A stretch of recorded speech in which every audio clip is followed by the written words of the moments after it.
Hey everyone, and welcome to Tony for the Blarney Stone. I mean Tony for you. Cu Chulainn is one of Shin Megami Tensei's most popular demons, and yes, that is how you pronounce it. Despite this, not many people can say who he is, what he did, or even where he's from. An important figure in Irish mythology and a story, while not being known by many people, will be familiar to those well versed in history. A story of tragedy, betrayal, and a surprising amount of body horror. We'll be going over the life of the folklore legend and explaining the progression of the child of prophecy Setanta to the godlike warrior Cu Chulainn. Before we talk about Cu Chulainn, let's talk about this video's sponsor, Buyee. If you're anything like me, most of the media you consume comes from Japan, whether it be anime, games, manga, or what have you. If you're a fan of Japanese media outside of the country, getting official merchandise is just far too expensive. Or is it? Let me introduce to you Buyee. Buyee is a Japanese auction site that can place bids and orders on your behalf. They then ship the item right to you, without the ridiculous markup. With storefronts like Yahoo Japan Auction, Rakuten, Mercari, and even Amazon Japan, whatever you're looking for, you'll probably find it. I honestly never thought I'd be able to afford some of the cool figurines SMT has to offer. Until now. It offers support in several different languages and ships worldwide, so no matter where you are, it's got you covered.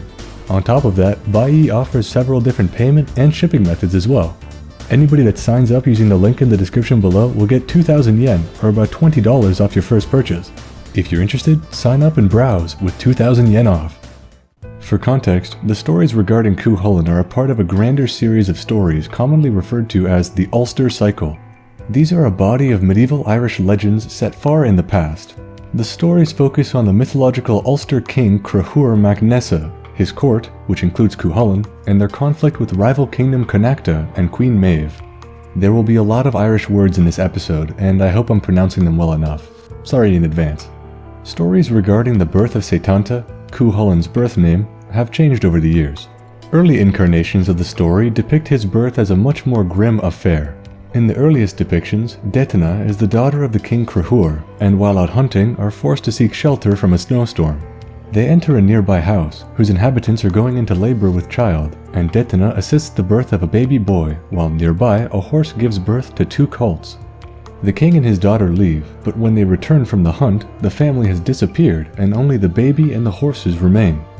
Dannan takes the baby boy and does her best to raise it, but it quickly falls ill and passes away. In her grief, she's visited by the god Lu, god of art and law in Irish mythology. The god reveals that he was their host the night of the storm, and he has put a child in her womb, who is to be named Setanta.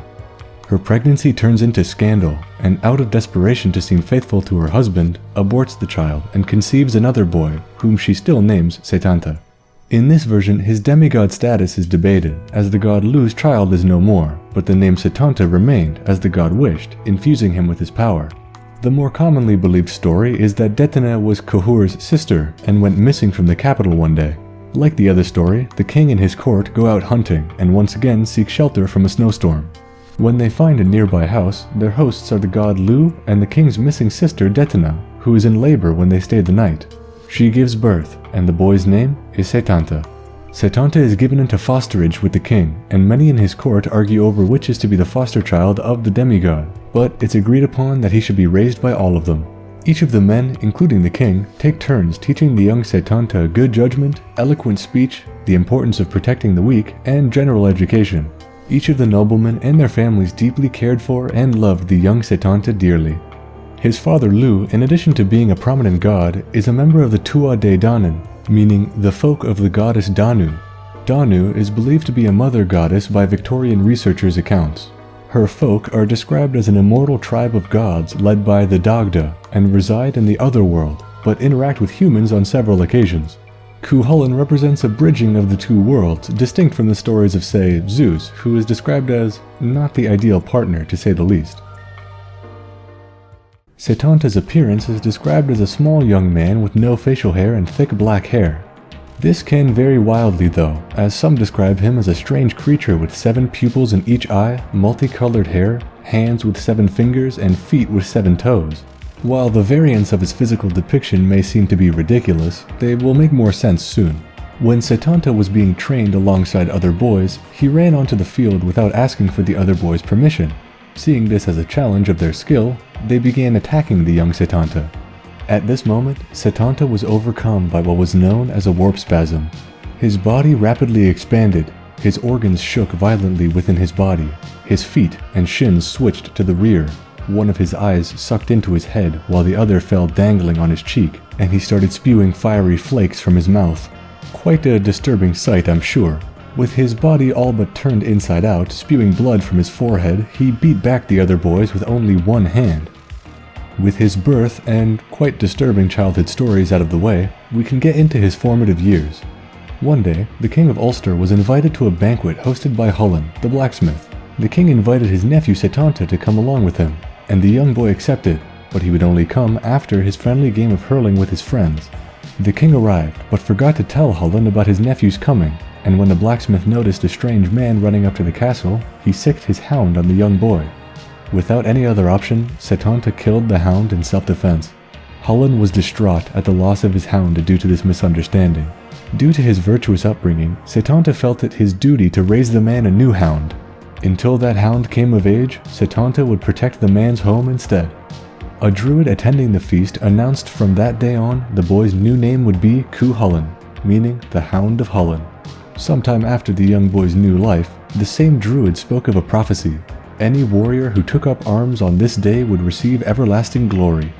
Overhearing this, Cu Chulainn was overjoyed and went to his uncle asking to take part in a battle, despite only being 7 years old. The prophecy was not finished, however. The catch was, in exchange for everlasting fame, their life would be tragically short. The king gave the young boy his chariot, and he went off to battle, where he was defeated in an almost comedic fashion. The enemy queen devised a plan where they would round up all the castle's women and gather them bare-chested outside. Even under the effects of the warp spasm, this distraction worked, and they wrestled Cu Chulainn to the ground and dumped water on him until he cooled down, after which they booted him back to where he came from. Over the years, Cu Chulainn became quite handsome, when not inside out, and he was asked to get a wife of his own. The other men spurred him to doing this partly because they thought it would help settle him down, and partly because they felt he was so handsome he would steal their wives away from them. After a surprisingly long time, due to Cu Chulainn's lack of interest, he began to fancy a woman named Ymir, daughter of Forgil Monarch. At this point, there were very few who didn't know of Cu Chulainn's abilities and wild nature, so needless to say, he was very opposed to the idea of giving away his daughter to this man. In an attempt to get the boy to give up his pursuit of love, he tasked Cu Chulainn with training under the legendary warrior woman Scathach in the land of Alba. Cu Chulainn is up for the task, however, and travels to Dún Scath, meaning Fortress of Shadows, on the Isle of the Sky. Pretty epic names for what was just Scotland. Under Scathach's tutelage, Cu Chulainn was taught all there was to know regarding the art of war and the use of the legendary spear called Gae Bolga. The spear was thrown with the foot and is barbed so terribly it has to be cut out of its victims. While being trained by his master, Scathach was to do battle with her fierce rival, Aoife. Believing Cu Chulainn not to be ready to face such a foe alongside her, he was given a sleeping potion to prevent his interference. The potion was not nearly strong enough, however, and only after an hour was Cu Chulainn back on his feet and duty-bound to help his teacher. The battle was close, but eventually Aoife's horse fell off a cliff and she was struck down. Cu Chulainn had Aoife at his mercy, and instead of killing her, offered her a deal. Cu Chulainn would not take her life if she bore him a son. With the battle won and a child to be born, his training was completed and he returned from Scotland. Thinking he would marry Emma right away, he traveled to Forgil's castle and asked to be let in to see his love. Forgil, in shock at Cu Chulainn's success, still refuses to bless their marriage, which left Cu Chulainn with only one option. He stormed the castle, of course, killing 24 of Forgil's men, stealing his treasure and taking Emma away with him. Many more spectacular events took place in Cu Chulainn's life, like when he single-handedly fought back the army of Connachta, invading Ulster by invoking the right of single combat. One after another, the champions of Connachta fell by his might, and they were forced to retreat. On a separate occasion, after being heavily wounded in a separate battle, Cu Chulainn visited the warrior Lu, who healed his wounds and revealed that he was in fact his true father. Upon returning home, he saw Ulster's army fail in a siege against Connachta, which spiraled him into the worst warp spasm yet, causing him to build walls out of the bodies of his fallen enemies. Even without the right of single combat, he single-handedly, looking like a monster, forced the army to retreat again. Despite his immense power, the prophecy mentioned early in his life still had the curse attached to it.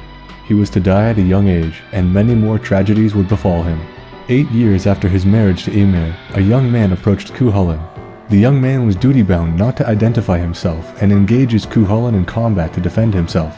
The battle was surprisingly close, but after recognizing the spear Cu Chulainn wielded, the stranger misses a killing blow on purpose and drops his guard. Seizing the opportunity, Cu Chulainn strikes the young man down. His parting words were, "We could have carried the flag of Ulster to Rome and beyond." Cu Chulainn finally realizes he just killed the son he had with Aoife during his training in Scotland, and is grief-stricken. Cu Chulainn's brutal ways would catch up to him eventually, and 3 children of the men he killed worked together to take him down. In Ireland, there was a belief that certain social faux pas were not to be broken, and if they were, they would have a profound effect on one's mind, body, and very soul. Through certain loopholes, the children of the 3 men found ways to force Cu Chulainn to break these social taboos. Refusing hospitality was very looked down upon. Eating dog meat was as well, but if offered dog meat in another's home, what was one to do? Cu Chulainn was visited by an elderly woman, and she offered dog meat to him.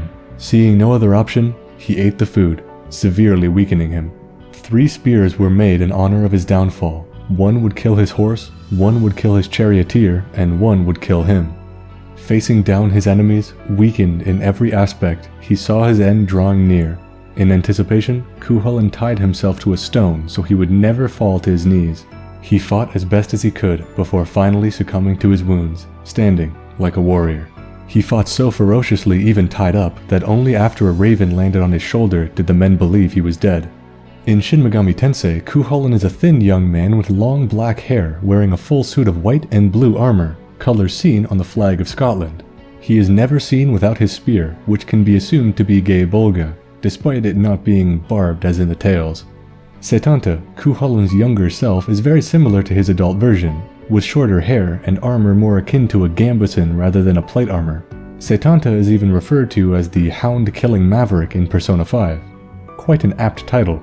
Setanta evolves into Cu Chulainn in Nocturne, and has quite a few interactions with Scathach throughout the games, like some unique dialogue between them and some quests in Shin Megami Tensei 4, which is a nice nod to their history together. In the game, it's said after Cu Chulainn's death, Morrigan, goddess of fate in Ireland, retrieved his soul and made him a knight to protect the fairies. This explains his neutral alignment and his close affinity to them in the games. Cu Chulainn is a hero still talked about today in Ireland, and represents the willingness to protect what you love and stand up to adversity. That covers Cu Chulainn. This hero of Ireland's exploits have many more stories than just the ones talked about, but this covers his birth, life, and death. Along with an incredibly cool design, I can see why people vote him as one of the most popular demons in SMT, and I hope after this video, you can appreciate more about him too.